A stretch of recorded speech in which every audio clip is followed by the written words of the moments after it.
Hey friends, welcome to the channel. Today in this video, I'm going to walk you through how to pass the F1 visa interview. Now, I'm an international student from Nepal and I've been living in New York City for almost 2 years now.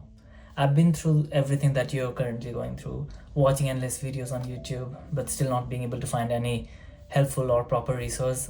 I've been through that. I understand your stress, and I also do understand that the visa interview is one of the biggest hurdle in coming to the US. The F1 visa interview is where most applicants lose their opportunity to come to the US, which is why I'm creating this video. I'm going to make this video as thorough as possible. Firstly, I'll walk you through the 3 most important things that the interviewer is looking for in a candidate. Secondly, I will walk you through my own experience of the interview.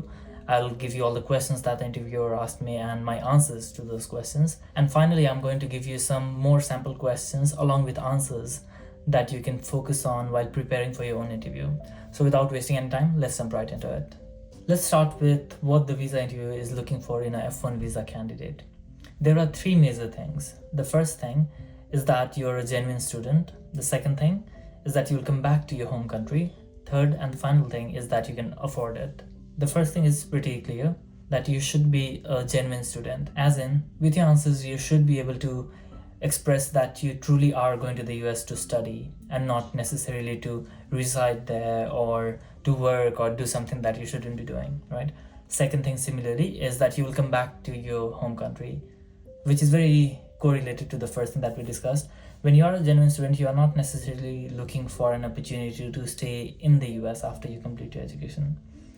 The interviewer wants you to come back to your country, as in you're going to the US only to study, and once you have completed your education, you would come back to your own home country. In my case, after I complete my education, I would come back to Nepal, right? Or I would go back to Nepal rather.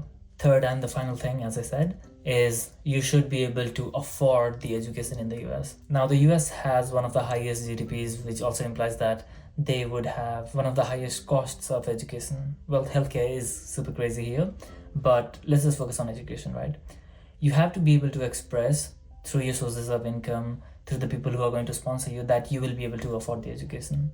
When you cannot afford the education, the interviewer can pretty much know that most likely you're going to work illegally, which is not allowed, right?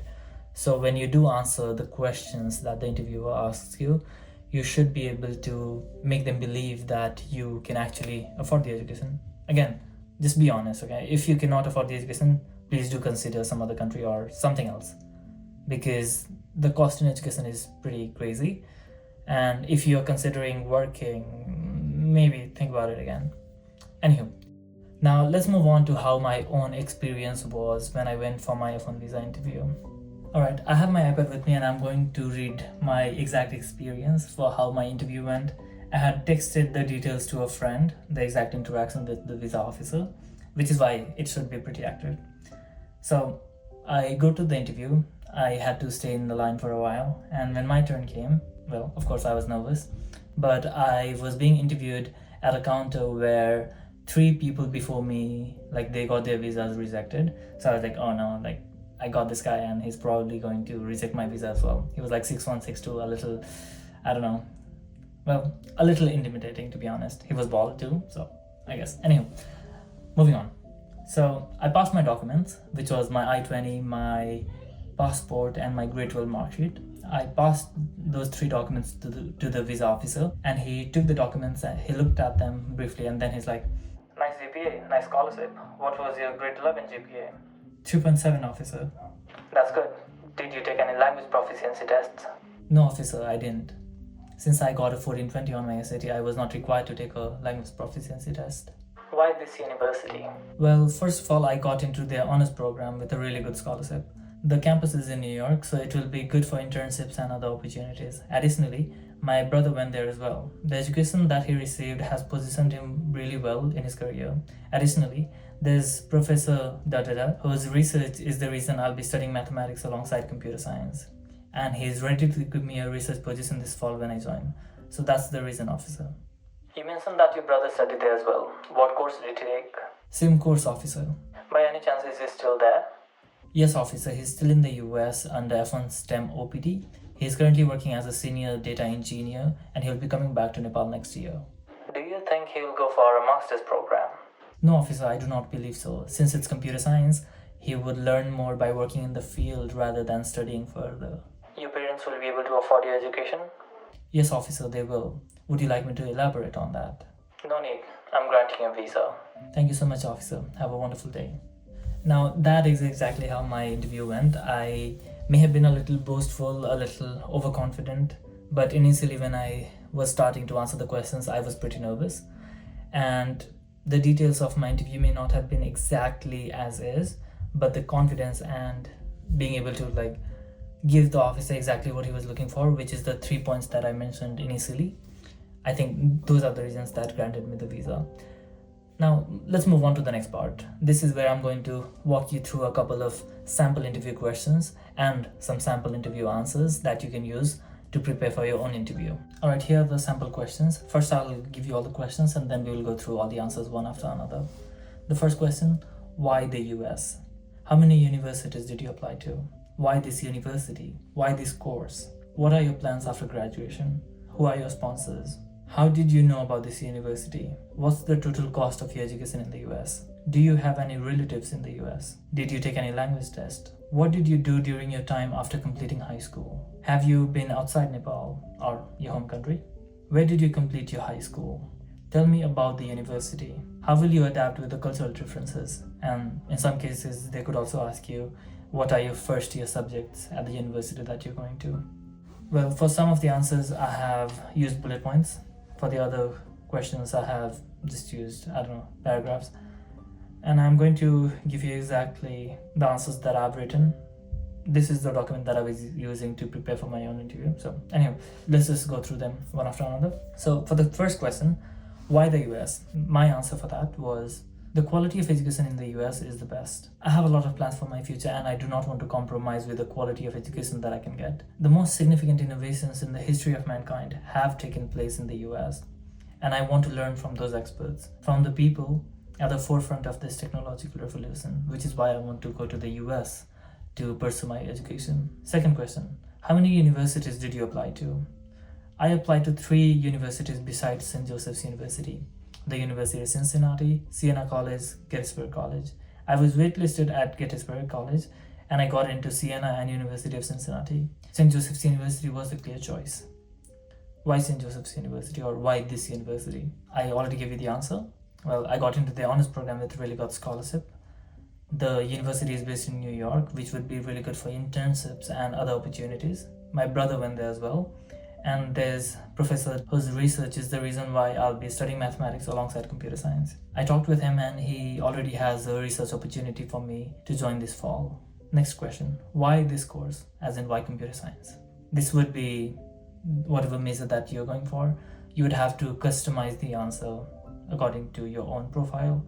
Do not just copy paste because I guess they would know. Anyhow, why this course? I have always been fascinated by technology. During my school years, I used to use my lunch breaks to code programs in our computer lab, which is true. That was back in middle school, I believe. And even now, I feel like understanding technology and knowing how to build things using code is a superpower that can improve not only my, but other people's lives as well. I want to gain and attain that superpower to build such helpful tools, which would help other people. Additionally, considering the recent discoveries and advancement in machine learning and AI, I feel like there's a lot more to come. And by studying computer science, I believe I'll be able to be a part of building that future which is to come. Next question. What are your plans after graduation? Firstly, I want to gain some hands-on experience through internships, preferably at a startup because I'll be able to learn a lot more there. Then I want to come back to Nepal and work at F1 Soft.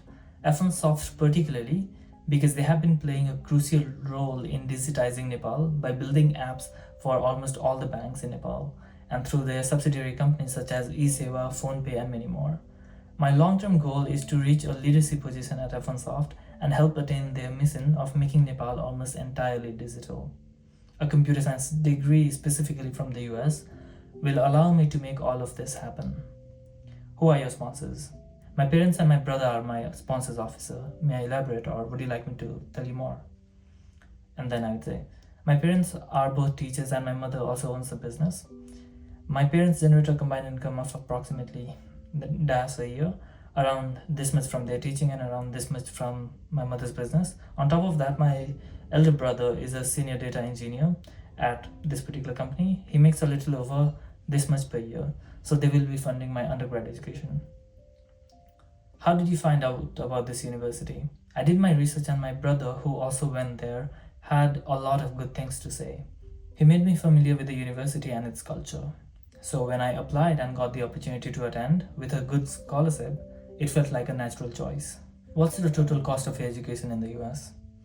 My education will cost me approximately $10,000 a year, around $4,000 for tuition and stationery, and around $6,000 for all other expenses. Since I'll be living with my brother for the first year, I won't have to pay anything for housing. And in the years to come, when my brother comes back to Nepal, I'll share an apartment with a few friends, so the rent will be fairly affordable. Do you have any relatives in the US?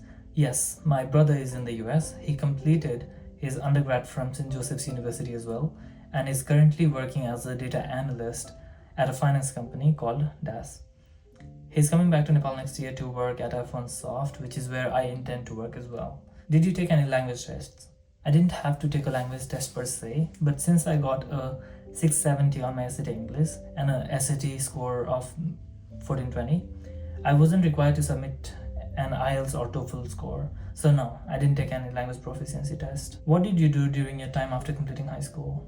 My answer was, after completing my high school, I was learning full stack web development and working on my college application, but primarily, though, I spent time with my family. I have lived away from them since I was a child. We didn't have good schools in our village, so I had to move to a town to study while my parents stayed back home. So after completing high school, I went back to my village and spent quality time with them.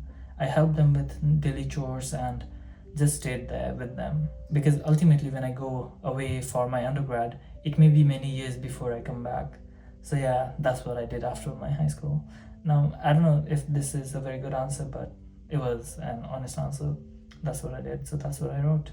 Have you been outside Nepal? Yes, officer, I have. A few years back, our entire family went to India for a family trip. Now, keep in mind that if you've been to any other countries except for your home country, that could help, right? Especially if you have a few stamps of different countries on your passport. When you give it to the officer, it makes it easier for the officer to believe that you truly will come back to your home country, which was one of the things that we focused on, the first three more important things. Okay, where did you complete your high school? I completed my high school at Global College of Management. My high school degree was focused on mathematics, computer science, and economics. Tell me about the university. St. Joseph's is a liberal arts college.